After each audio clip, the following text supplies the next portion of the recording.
അമ്മിക്കല്ല് താഴെ കിടപ്പുണ്ട്, പക്ഷെ ഡോറയിലൊരു പാടൊന്നുമില്ല.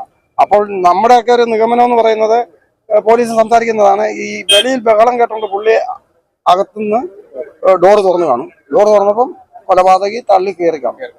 ഇവർ രണ്ട് മുറിയിലാണ് കിടക്കുന്നത്. പുള്ളി വിസിറ്റേഴ്സ് കയറി ചെല്ലുന്ന ഭാഗത്തില് പുള്ളിക്കാരത്തി ബെഡ്റൂമിൽ.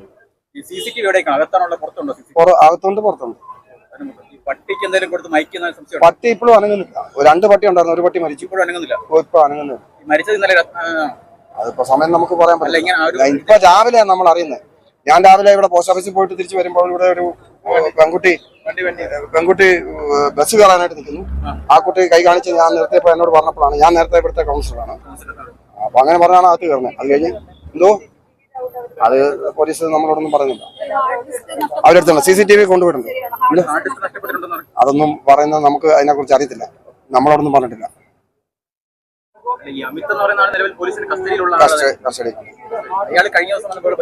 കഴിഞ്ഞ കുറെ നാല് ദിവസം മുമ്പ് ബഹളം ഉണ്ടാക്കി പോലീസ് പിടിച്ചുകൊണ്ട് പോയി റിമാൻഡ് ചെയ്തായിരുന്നു. അത്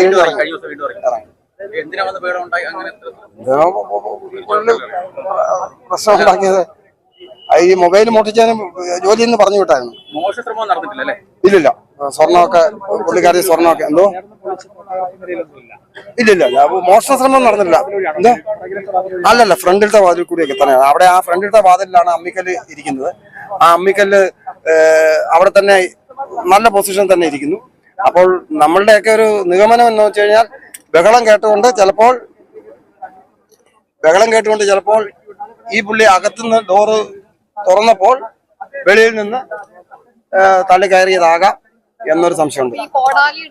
കോടാലിയുണ്ട്, മുഖത്ത് നല്ല പോലുള്ള പരിക്കാണ്. നമുക്ക് അത്ര ക്രൂരമായ മറ്റായുധമൊന്നും കണ്ടില്ല.